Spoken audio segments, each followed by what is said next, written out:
आप सभी का बहुत बहुत स्वागत है मेरे इस YouTube चैनल में। भारत के इतिहास से संबंधित कुछ महत्वपूर्ण प्रश्नों पर रोज हम डिस्कशन कर रहे हैं, जो कि UGC net set TGT PGT UPSC state PSC जैसी परीक्षाओं के लिए काफ़ी इंपॉर्टेंट हो सकता है। अगर आप इनमें से किसी भी परीक्षा की तैयारी कर रहे हैं तो यह वीडियो श्रृंखला आपके लिए काफ़ी इंपॉर्टेंट हो सकता है। सीधे क्वेश्चन पर चलते हैं। पहला क्वेश्चन दिया है, निम्नलिखित में से कौन सी जोड़ी प्राचीन भारत का राजा और राजवंश सुमेलित नहीं है। तो इस तरह के जो क्वेश्चन है ये काफ़ी बार पूछे गए हैं। तो कौन सा सुमेलित नहीं है ये आपको बताना है। एक तरफ राजा का नाम दिया है, दूसरी तरफ राजवंश का नाम दिया हुआ है। तो इस तरह के क्वेश्चंस जो है काफ़ी बार पूछा जाता है राजा और राजवंश से संबंधित। वसुज्येष्ठ की अगर हम बात करें तो ये शुंग वंश से संबंधित हैं। मिलिंद की बात करें तो ये शक नहीं, ये इंडो ग्रीक, ये जो है इंडो ग्रीक से रिलेटेड है, इंडो ग्रीक। तो यही आपका आंसर होगा। अच्छा, यहाँ नीचे दिया है रुद्रदामन कुषाण, ये भी गलत है, ये शक से संबंधित है। करिकाल जो है पांडे है, ठीक है। यहाँ पर दो गलत है। तो यहाँ पर हमारा जो क्वेश्चन है भाई, ये अगर ऐसे देखा जाए तो ये क्वेश्चन ही गलत हो जाता है, क्योंकि यहाँ पर दो दिया हुआ है, कोई एक होना था गलत। खैर कोई नहीं, आपको जो है ध्यान में रखना है। और इस तरह के जो क्वेश्चन है वो विलोपित हो जाते हैं, ये भी आप ध्यान में रखेंगे। विलोपित हो जाते हैं तो आप लोग जो है उन क्वेश्चंस को प्रूफ कर सकते हैं कि यहाँ पर जो है गलत लिया गया है, तो वो विलोपित हो जाएगा, उसका फिर आपको जो है अलग से जो है बेनिफिट मिलेगा। तो ध्यान रखना है, मिलिंद जो है इंडो ग्रीक शासक है और रुद्रदामन जो है शक शासक से संबंधित है, शक वंश से। आगे बढ़ते हैं अगले क्वेश्चन की ओर। अगला क्वेश्चन दिया है, सुमेलित करने को बोल रहा है। एक तरफ बुक दिया हुआ है और एक तरफ जो है उनके राइटर। तो बुक और राइटर ये जो है प्राचीन भारत हो, मध्यकालीन भारत हो, आधुनिक कालीन भारतीय हो, इससे क्वेश्चन पूछा जाना तय है। तो अनहैप्पी इंडिया, दुखी भारत हिंदी में, लाला लाजपत राय जी ने इसको लिखा है। आप लोग जो है मुझसे पहले आंसर देने की कोशिश करिएगा। इंडिया डिवाइडेड, खंडित भारत, ये डॉक्टर राजेंद्र प्रसाद जी ने लिखा है। उसके बाद न्यू इंडिया की अगर हम बात करें, नव भारत, तो ये एनी बेसेंट जी के द्वारा लिखा गया है। Song of India, Sarojini Naidu. तो ये जो है इसका होगा कूट। तो आप लोग जो है यहाँ पर आंसर देख लीजिएगा। 3 4 1 2 था ना, 3 4 1 2, हाँ 3 4 1 2। अगला हम देखते हैं, किस बिना ताज का बादशाह किसे कहा जाता है। बिना ताज का बादशाह आसान क्वेश्चन हो सकता है कुछ लोगों के लिए, कुछ के लिए थोड़ा मुश्किल भी हो सकता है। सुरेंद्र नाथ बनर्जी, इनको जो है बिना ताज का बादशाह कहा जाता है। दादा भाई नौरोजी को जो है द ग्रैंड ओल्ड मैन के नाम से जाना जाता है, वयोवृद्ध पुरुष। उसके बाद बाल गंगाधर तिलक, भारत में अशांति का जनक कहा है वैलेंटाइन सिरोल ने। रविंद्रनाथ टैगोर ये साहित्यकार थे और इनकी जो रचना थी गीतांजलि, उसको जो है 1913 में नोबेल पुरस्कार प्रदान किया गया साहित्य के क्षेत्र का। तो हमारे भारत के प्रथम नोबेल पुरस्कार प्राप्त करता है रविंद्रनाथ टैगोर जी। आगे बढ़ते हैं अगले क्वेश्चन की ओर। अगला क्वेश्चन दिया है, मुगल काल में किस भाषा को रेखता कहा जाता था। भाई ये अच्छा क्वेश्चन हो सकता है। रेखता मुगल काल में किस भाषा को कहा जाता था। तो देखिएगा, मुगल काल में जो राजकीय भाषा थी वो थी फारसी, जो कि फारस ईरान की भाषा थी। और उसका प्रयोग जो है मुगल बादशाहों द्वारा किया जाता था। उनका दरबार के राजकाज का जो भाषा होता था, मतलब जो राजकार्य की जो भाषा होती थी वो भी फारसी होती थी और अधिकतर जो जनता थी वो भी फारसी भाषा का प्रयोग करती थी। तो उस समय जो फारसी है, जो कि विदेशी भाषा थी, वो और हमारे भारत की जो देसी भाषाएं थी, जिसमें अगर हम देखें तो संस्कृत, उसके बाद जो पाली, प्राकृत, अर्धमागधी, ये सब जो भाषाएं थी ना, तो इनसे निकल करके जो भाषाएं बनी थी भारत में, जिसको हम आज हिंदी के रूप में जानते हैं। हिंदी के अलग अलग रूपों के नाम से हम लोग जानते हैं, अलग अलग भाग के नाम से। तो फारसी और भारतीय भाषाओं के सम्मिश्रण से जो भाषा बनाना, उसको बोला जाता है रेखता। रेखता शब्द का शाब्दिक अर्थ ही होता है सम्मिश्रण। तो ये उर्दू भाषा को बोला जाता था। ध्यान रखेंगे, उर्दू भाषा को जो है रेखता कहा जाता था, क्योंकि ये फारसी और भारतीय भाषाओं की सम्मिश्रण थी। अगला क्वेश्चन हम देखते हैं, निम्न में से किसका निर्माण कृष्णदेव राय ने नहीं करवाया था। कृष्णदेव राय विजयनगर साम्राज्य के महानतम शासक, भारत के भी महानतम शासकों में से एक हैं। इन्होंने नागल्लपुर नामक नगर की स्थापना की नागल्लपुर नगर, हजारा देवी का मंदिर इन्होंने बनवाया, विट्ठल स्वामी का मंदिर इन्होंने बनवाया। लेकिन विजयनगर का जो शिव मंदिर है ना, जो विरूपाक्ष शिव मंदिर है, ये पहले से बना हुआ था, इसमें मंडप का निर्माण इन्होंने करवाया था। तो आंसर हो जाएगा द। अगला क्वेश्चन दिया है, उत्तर वैदिक काल में निम्नलिखित में से किन देवताओं को ख्याति प्राप्त था। कौन से देवता है जो उत्तर वैदिक काल में फेमस हुए थे। तो भाई यहाँ पर से आपको लगाना है प्रजापति जो कि ब्रह्मा जी हैं, रुद्र जो कि शिव जी हैं, विष्णु मतलब विष्णु जी, बाकी इंद्र जो है ये ऋग्वैदिक काल के प्रमुख देवता थे। मतलब कि वैदिक काल का जो शुरुआती चरण था उस समय जो है इंद्र का काफ़ी ज़्यादा महत्व था, लेकिन बाद में जो है ब्रह्मा विष्णु महेश ये तीनों जो हैं फेमस होने लगे, प्रसिद्ध होने लगे। तो आप लोग जो है आंसर देखिएगा। अगला क्वेश्चन दिया है, निम्न में से कौन सा युद्ध मराठा और निजाम के मध्य नहीं हुआ था। मराठा और निजाम, निजाम कौन होते थे तो हैदराबाद के शासक को निजाम कहा जाता था। तो मराठों और निजाम के मध्य नहीं हुआ था कौन सा युद्ध, ये आपको बताना है। खेड़ा का युद्ध की अगर हम बात करें तो ये हुआ था 1707 में। उसके बाद पालखेड़ा का युद्ध हुआ था 1728 में। उसके बाद उदगीर का युद्ध ये हुआ था 1759 में, उदगीर का युद्ध।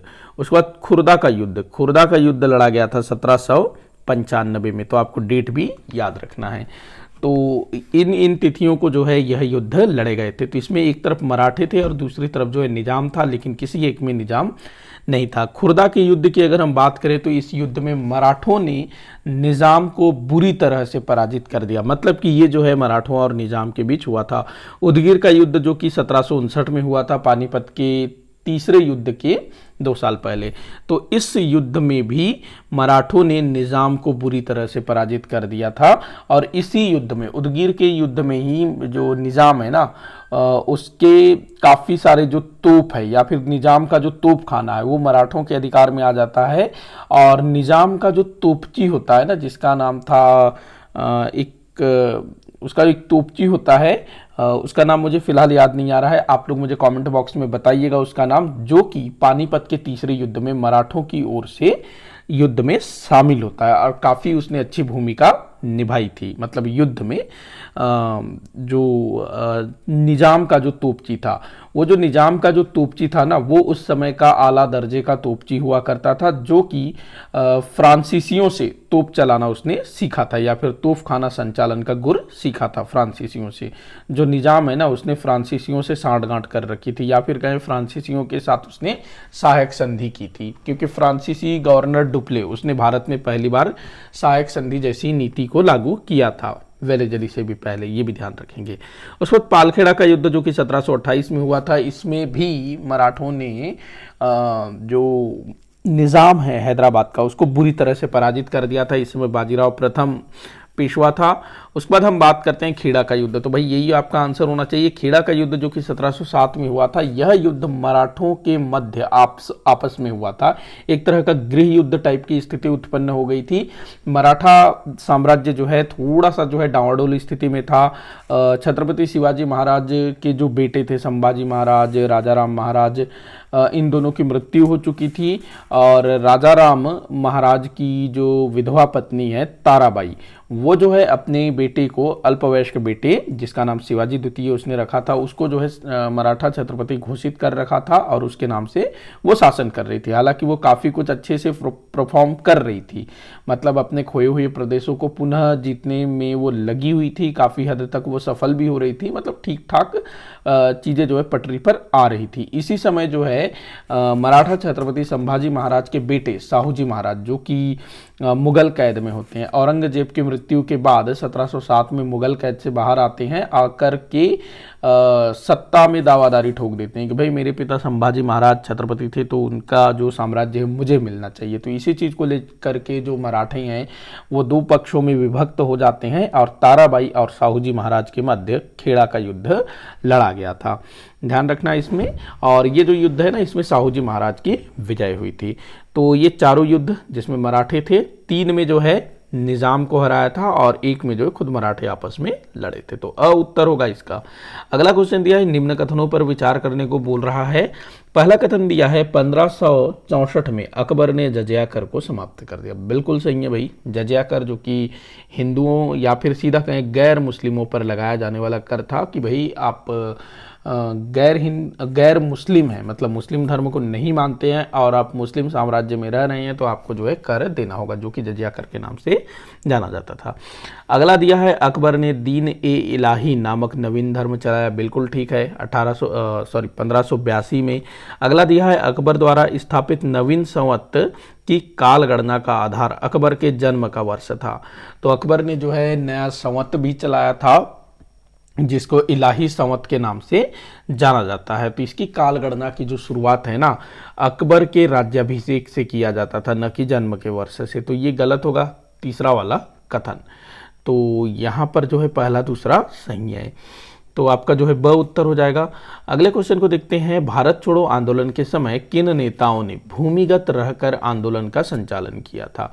तो भारत छोड़ो आंदोलन का भूमिगत रहकर के संचालन करने वाले नेता कौन कौन थे? एक तो थी अरुणा आशरफ अली, जयप्रकाश नारायण भी थे, उषा मेहता भी। तो यहाँ पर 1, 3, 5 ये जो है आपका उत्तर हो जाएगा। सुभाष चंद्र बोस को हम नहीं ले सकते यहाँ पर क्योंकि वो भी इस समय जो है आंदोलनरत थे, लेकिन वो भारत छोड़ो आंदोलन के तहत नहीं, वो अपना अलग ही आंदोलन चला रहे थे। तो उनको हम लोग इसमें नहीं रख सकते क्योंकि यहाँ पर जो है भारत छोड़ो आंदोलन के संदर्भ में पूछा जा रहा है। तो 1, 3, 5 जो है आपका आंसर होगा 1, 3, 5। तो स जो है आपका उत्तर होगा 1, 3, 5। अगला क्वेश्चन देखते हैं। निम्न कथनों पर विचार करने को बोला जा रहा है। पहला कथन दिया है 1661 में अंग्रेजों ने पहली बार बंगाल में कोठी स्थापित की। बिल्कुल सही है। ये जो उस समय शाह सूजा बंगाल का गवर्नर हुआ करता था, प्रांतपति हुआ करता था, तो उससे जो है एक फरमान प्राप्त कर लेते हैं बंगाल, बिहार, उड़ीसा में मुक्त व्यापार के अधिकार का, और उसी के साथ जो है ये लोग बंगाल में पहली फैक्ट्री स्थापित करते हैं। उसके बाद दिया है 1698 में बंगाल के सूबेदार अजीम उसान ने अंग्रेजों को 3 गांव जागीर के रूप में दी। तो ये भी बिल्कुल सही है। अजीम उसान जो कि उस समय जो है बंगाल का सूबेदार हुआ करता था, उसने अंग्रेजों को 3 गांव जागीर के रूप में दी। हालांकि इसको अंग्रेजों ने खरीदा था। आगे चल करके अंग्रेजों ने इसी 3 गांवों को मिला करके एक नगर की स्थापना की। ये 3 गांव कौन कौन से थे? गोविंदपुर, सुतानती और कोलिकाता या कलिकाता, ऐसे ही कुछ नाम था। तो ये 3 गांव थे जिनको मिलाकर के इन्होंने जो है कलकत्ता नगर की स्थापना की। अगला दिया है मुगल बादशाह फर्रुखसियर ने, मतलब ये कथन सही है। अगला दिया है मुगल बादशाह फर्रुखसियर ने 1717 में अंग्रेजों को बंगाल में 3000 रुपए वार्षिक पर कर मुक्त व्यापार का अधिकार दिया। बिल्कुल सही कथन है। अंग्रेज दूत मंडल जो है या फिर कहें ब्रिटिश ईस्ट इंडिया कंपनी का एक दूत मंडल मुगल दरबार में आता है। फर्रुखसियर उस समय बादशाह था और फर्रुखसियर को ये लोग खुश कर लेते हैं। दरअसल फर्रुखसियर को कोई बीमारी हो गई थी तो इनके साथ एक डॉक्टर भी था, वो जो है फर्रुखसियर का इलाज करता है। फर्रुखसियर बड़ा खुश हो जाता है और बोलता है मांगो, क्या मांगोगे? तो ये लोग बोलते हैं कि हमको व्यापार का अधिकार चाहिए, बार बार टैक्स देना पड़ता है, बड़ा दिक्कत हो जाता है। तो ये बोलता है कि मेरे को 3000 रुपये ला के मेरे पास छोड़ देना, मैं लिख के दे दूंगा, जितना चाहे उतना व्यापार करो, कहीं टैक्स देने का जरूरत नहीं है, सिर्फ मुझे साल में 3000 दे देना। मतलब मोटा माटी 3000 रुपये साल में दो और जितना चाहे उतना व्यापार करो। जैसे होटलों में होता है ना बुफे सिस्टम कि भाई 200 रुपये थाली होता है, जितना चाहे उतना खाओ, ऐसे टाइप से। तो 3000 रुपये दो और जितना चाहे उतना व्यापार करो, इस टाइप का जो है इनके लिए व्यवस्था किया जाता है।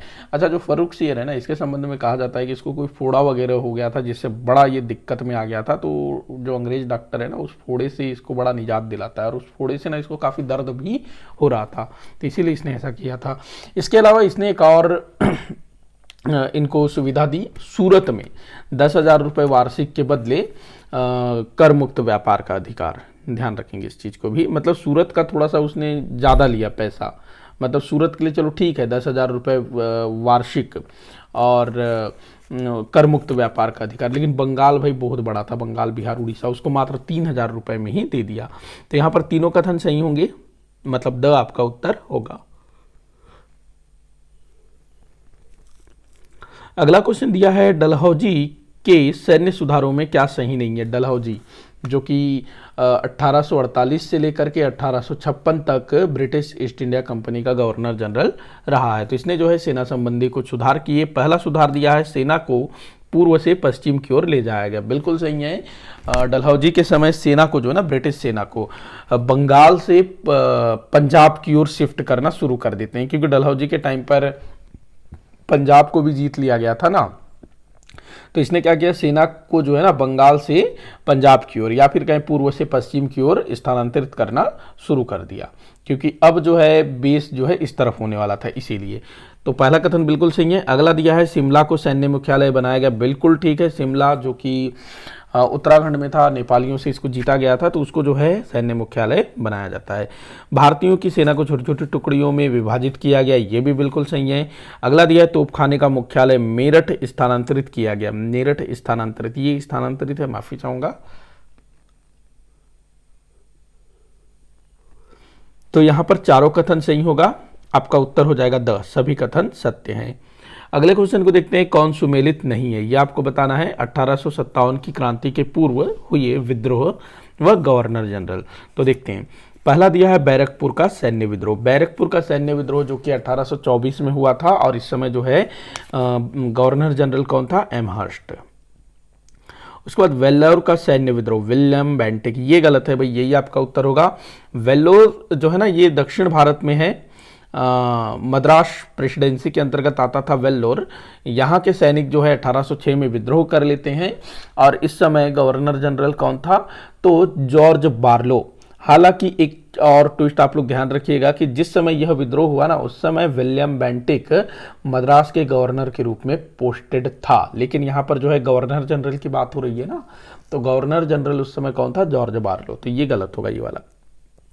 अगला दिया है सोलापुर का सैन्य विद्रोह, जो कि 1838 में हुआ था, ऑकलैंड के समय। गोविंदगढ़ का सैन्य विद्रोह जो कि 1849-50 में हुआ था, डलहौजी के टाइम पर। तो बाकी सब सही है, ब जो है गलत है। इसी के साथ ये जो वीडियो है यहीं पर समाप्त होता है। आप लोग मुझे कमेंट करके बताइएगा कि आपसे कितने क्वेश्चन सॉल्व हुए। किसी भी क्वेश्चन में कोई भी डाउट हो जरूर बताइएगा। अगर आप लोगों को लगता है कि मेरे द्वारा दी गई जानकारी में कहीं कोई त्रुटि रही तो जरूर बताइएगा, ताकि मैं उसको सुधार सकूं, त्रुटि को दूर कर सकूं। वीडियो को जितना हो सके उतना आप शेयर कर दिया करिएगा, लाइक करिएगा अगर अच्छा लगा हो तो। वीडियो को आखिर तक देखने के लिए बहुत बहुत धन्यवाद।